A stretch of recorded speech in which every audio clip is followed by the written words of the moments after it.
Hey everyone, welcome to our Asset Management Friday segment of the Passive Income Through Multifamily Real Estate podcast. I'm your co-host Kyle Mitchell, also joined by Gary Lipsky. This segment is focused on educating operators, building better systems, and becoming a best-in-class operator. Since we're also live on Facebook right now, make sure to type in any questions you have in the comments section below. Also be sure to check out our Facebook group, Passive Income Through Multifamily Real Estate. All right, today on the show we have Chris Jackson. Chris, how you doing? I'm doing great. Thanks for having me. Yeah, thanks for being on. If you can start by telling the listeners a little bit more about yourself and what you currently do. Sure. Multifamily investor, syndicator. I've been doing this for 10 years. I've done all aspects of real estate investing. We've done over 500 unit transactions, have a little over 300 units in our portfolio right now, our largest being a 174 unit. We've raised over 12 million bucks, and I'm a technologist, and I bring that technology to our asset management skill set. Well, great to have you on, Chris. Let's talk about renewal management. What does renewal management look like for you? So renewal management looked like one thing before, and then renewal management now in the last 2 months looks different. Our renewal management now is really, I think the first focus is just being about relationships. So getting in front of your residents about 60 to 90 days beforehand and having your touch point so that you don't just show up asking them for a renewal. You have to get in front of them and ask them how they're feeling. And maybe there's certain things you can do to the unit that don't cost that much, and it can keep them. And it's a lot less than turning a unit. And what did it look like 6 months ago for you? 6 months ago, it was more about that regimented process where you would have reminders. I feel like now your touch points have to be even closer, and people change their minds a lot more right now. You're not sure, are they leaving? Are they staying? I would say almost like once every 2 weeks, you have to make sure that the resident is going to stay and making sure that they have everything they need. And does renewal management change with the cycle of the property, not the cycle of the economic times, but when you take over a property to maybe, 3 years down the road of owning it? Yeah, I do actually. I think that you have to look at it at a specific point in time. You have to see where you're going through in your reposition as well. You may want to do more units that are heavier lifts in the beginning, but then keep some of the residents and not push your rents as hard. Then you might be further along and your rents got really high, and you just have to have more open conversations with your residents about what the current property can command as far as rental rates. And obviously you've been very successful in this business, but can you tell the listeners about a plan that went awry? Yeah, I mean, we actually went into some single families about 3 or 4 years ago where we tried to apply single family portfolio with a multifamily lens. And I couldn't scale it. I mean, we sold a bunch, we did well with it. I just found I could not scale. It was constantly reinventing the wheel. There was no templatizing. It's not for me. Some people do quite well with it. It's not for us. It's interesting you went reverse because most people start in single family and go into multifamily. What was happening is 2016, I started to see a lot more competitive price, like people started to get very competitive in multifamily. So we said, let's take what we know into single family. And we just abandoned it to not grow it. And then we doubled back in multifamily, and it was the best decision we made.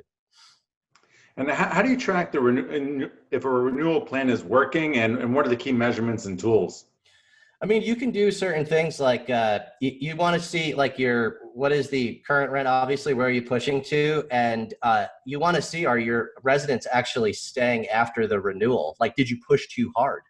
I would say that's a more unique metric that I don't know if everybody's looking at. Do your renewals stay longer than 1 year? Did you push too hard? And are you looking at, are you targeting a certain percentage, or it's just really by feel as you go along? We do have right now it's feel. Beforehand, there was a formula about taking where the distance was from current rent to where you want to push it, and then coming up with a certain percentage and sticking to it. I think all operators right now can benefit from being flexible. Totally agree. How do you see renewal management changing over the next 5 years? Well, I think it's going to adjust every year. You have to see where your rent's going. We'll see, all of us will see how hard do you have to give concessions. maybe you don't have to give concessions. I just think it's a year by year situation. Also, how much capital does a property have now to do your renovations? Maybe you have to be more, I guess the word I'm saying, aggressive on renewals. You want your residents to stay, so you don't have to do your terms. And any other tidbit that a newbie can take advantage of your experience on renewal management that we haven't talked about? Renewal management specifically, I think from a newbie perspective, I think it's going to be somewhat, I'm going to get psychological, but I would say it's more about being a people person, like actually empathizing with people. You have to come up with your standards and things like that, but don't look at numbers all the time. Yeah, that's good advice. I'm going to pass it over to Kyle for our last question. All right, Chris, what is your asset management superpower? My asset management superpower is, from being an introvert, it is relationship building. And relationship building affects all of the pillars of asset management, from renewal management to delinquency management to resident marketing to community development to your team on site that you need to have them believe in your dream. And then contractor and vendor management, they need to believe in your dream too, because they need to do the best work. So I believe that just the ethos of relationship building is our superpower. Okay, great. And then one last question. I know you mentioned you want to say 30 to 60 days ahead of it. Are you doing anything creative when you are reaching out to your residents, like giving them any type of concession or a 1-year anniversary gift or anything like that? Yeah, I mean, I actually, 1-year anniversary gift is awesome. Didn't think of that. So thank you. I'm going to put that arrow in my quiver.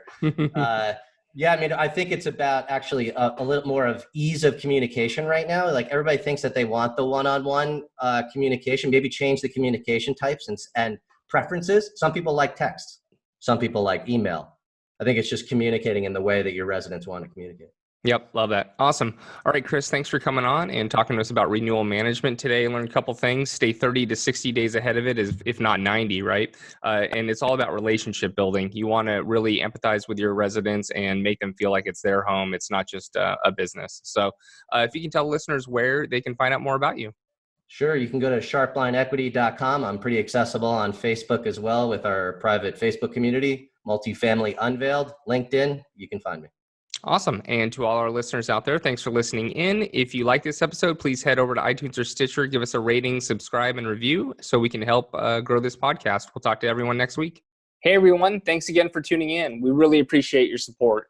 If you're interested in learning more about APT Capital Group and speaking to someone on our team, click on the link and schedule a call with us. We're here to help, and we'd be excited to speak with you and get to know more about you and your goals. Talk to you soon.